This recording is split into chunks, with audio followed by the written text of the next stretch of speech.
Halo, bestinya Kak Ani. Besti, setelah baru-baru ini Lisa begitu geram karena hingga kini anaknya belum diakui oleh Ridwan Kamil. Akhirnya kubu RK melalui kuasa hukumnya Muslim Jaya Butar-Butar pun angkat bicara nih. Meskipun sayangnya jawabannya cukup menohok, Besti. Termasuk dengan kedatangan Lisa Mariana beberapa hari lalu ke Komnas Perempuan dan Anak untuk meminta perlindungan dan dipantau kasusnya. Gak cuma diduga lucu oleh pihak kubu RK, tapi Lisa juga diminta untuk tidak mengeksploitasi anak. Waduh. Pada prinsipnya apapun langkah dari LM melalui kuasa hukumnya kami hormatin ya, itu prinsip. Kenapa kami tentu tidak menghujat apapun yang dilakukan langkah teman-teman dari kuasa hukum LM. Nah, namun perlu kami garis bawahi, agak lucu juga kalau LM pergi ke Komnas HAM Perempuan. Setahu kami Komnas HAM Perempuan itu adalah Komite Nasional Anti Kekerasan terhadap Perempuan. Artinya ada pihak yang melakukan kekerasan terhadap perempuan, di mana Komnas HAM Perempuan turut memantau, turut terlibat mengawasi karena ada kekerasan terhadap perempuan. Pertanyaannya kepada kasus ini, kekerasan apa gitu loh. Kita juga bingung kalau misalnya LM mengadu ke Komnas HAM Perempuan. Urgensinya apa? Apa yang dilakukan oleh RK sehingga dia merasa harus wajib melapor ke Komnas HAM Perempuan. Apalagi saya lihat di media sosial dia bawa ZA anaknya tersebut.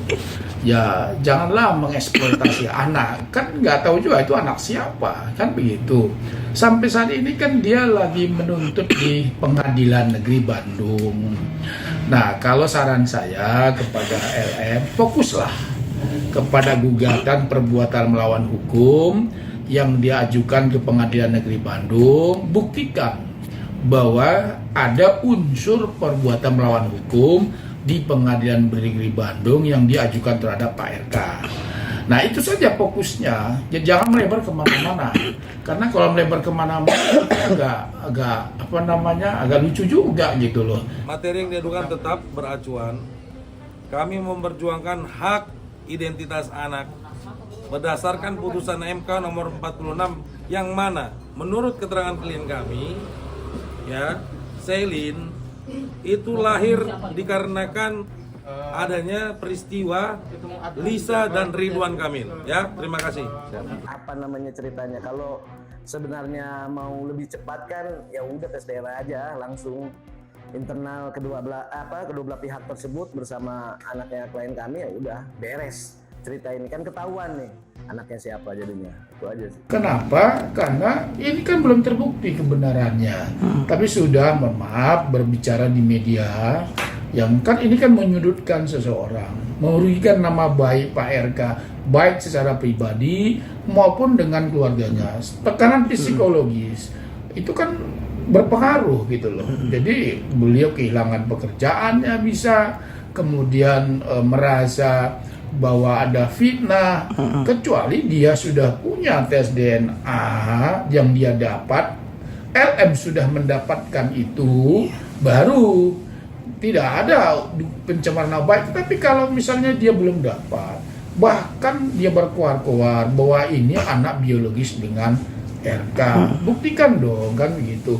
Bagaimana Anda bisa membuktikan bahwa ada hubungan biologis? Kan begitu. Kalau tidak ada hubungan biologis bagaimana? Kan fitnah. Jadi sekali lagi ya, kami menganggap ini terlalu, ya apa yang namanya, kawan-kawan LM ini terlalu lebay lah kayak begitulah ya.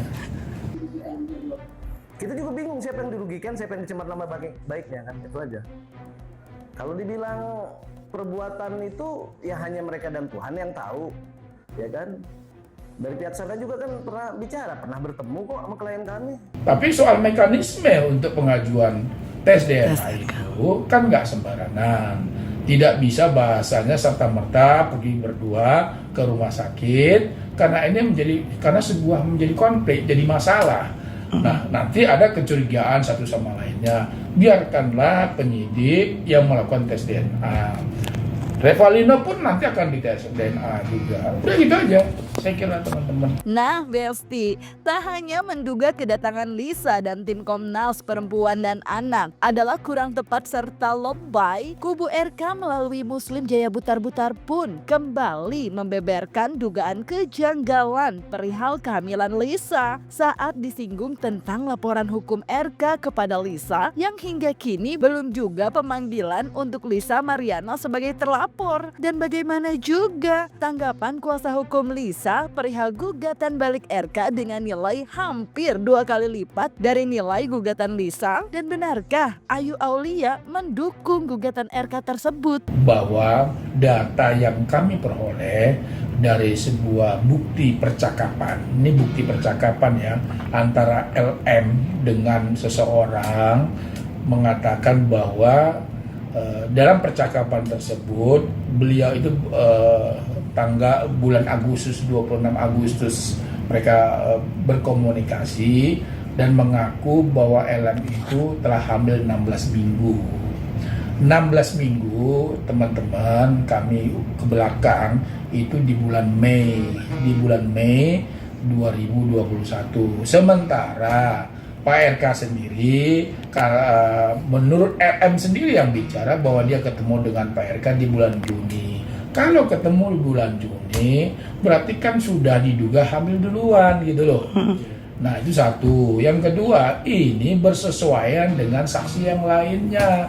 Yang saksi ahli yang kami dapat informasi, ya tentunya saksi misal dari kandungan kami mendapatkan informasi bahwa kelahirannya di bulan Januari 2022 tanggal 26. Hasil perhitungan dari saksi ahli tersebut yang kami dapat informasi setelah kami berkonsultasi, kalau kehamilannya 36 minggu dengan berat badan di atas 4 kilo kemudian tidak masuk inkubasi, itu kelahiran normal.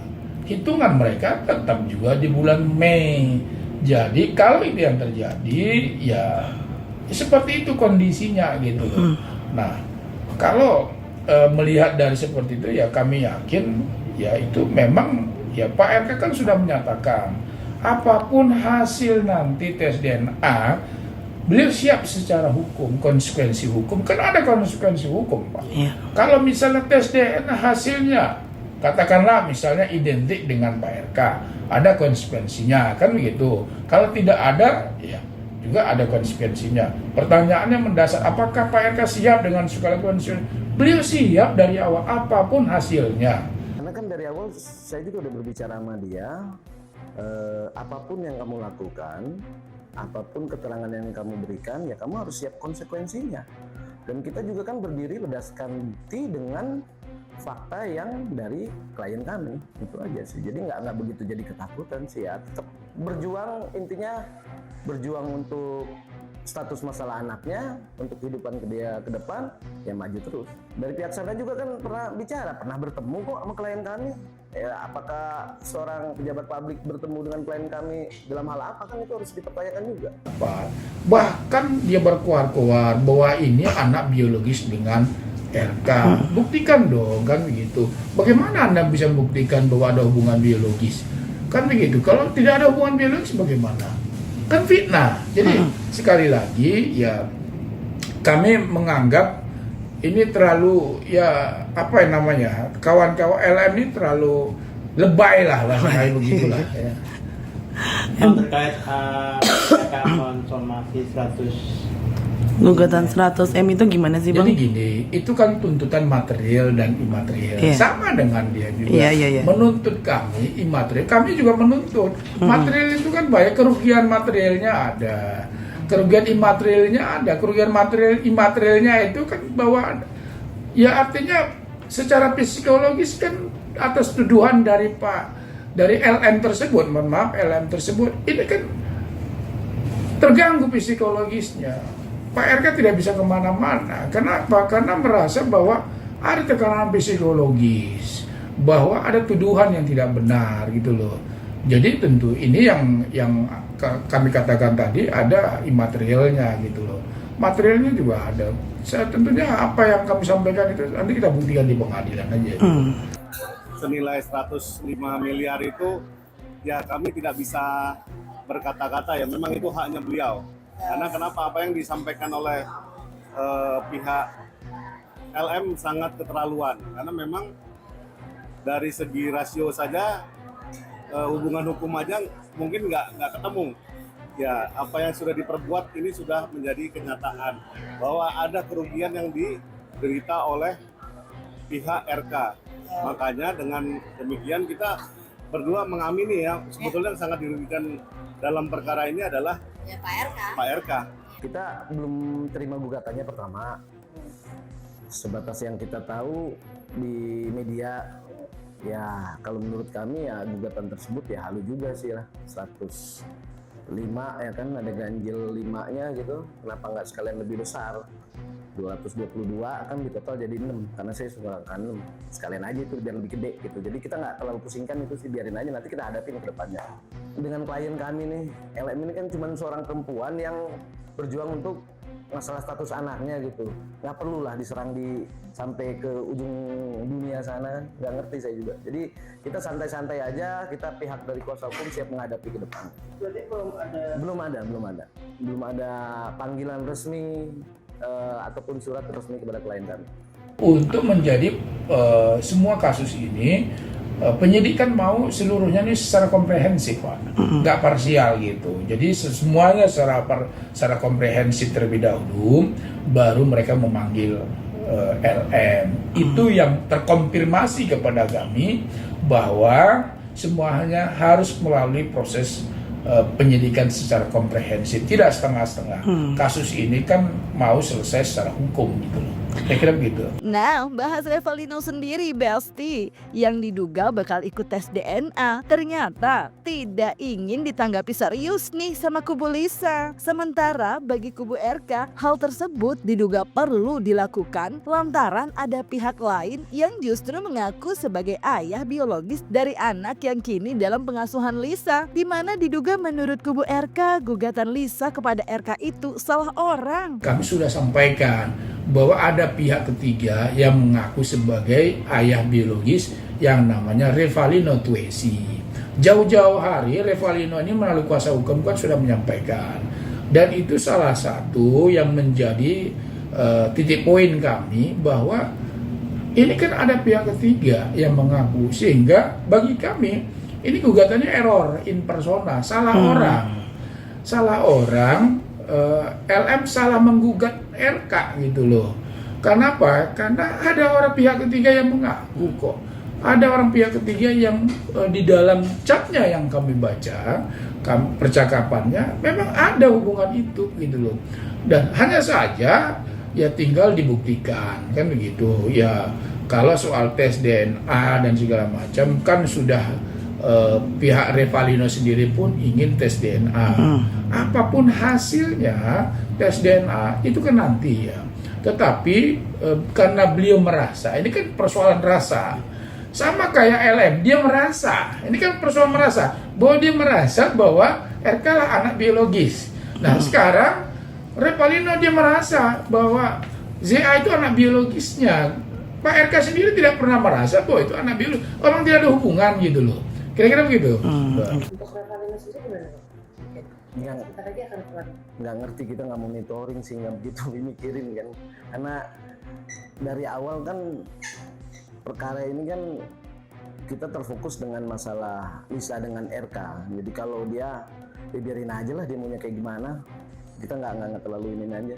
Yang jelas apapun untuk klien kami siap hadapi semua ke depan. Sama-sama berjuang ya, kita lihat aja pembuktiannya. Cuman kan kita juga bingung dari pihak dasarnya kenapa baru sekarang ikutan. Intinya kan gini, klien kami dari awal itu kan masalah cerita ini bahwa ini anak RK ataupun seperti apa itu harus diuji dengan tes DNA. Tapi kalau perbuatannya itu kan menurut klien kami sudah terjadi. Pernah ketemu dengan RK, pernah mereka berjalan, ya sudah begitu loh. Hanya dia klien kami dengan RK yang tahu bagaimana asli cerita ini ke depannya. Jadi kalau sekali lagi ya saran kami, ya sudahlah, mari bertarung di pengadilan saja, gitu aja. Nah Besti, masih rumit karena keduanya nggak cuma saling lapor tapi juga saling gugat balik dengan angka yang nggak mau saling kalah besar. Anyway Besti, melihat RK yang juga tidak pernah hadir dalam persidangannya, sementara Lisa selalu ada. Apakah RK itu takut atau justru hal tersebut untuk membuktikan kalau RK emang benar-benar nggak merasa? Jangan lupa like, subscribe biar bisa dapetin video berita kece lainnya cuma di Kata Ani Besti. Pasti Kata Ani dong.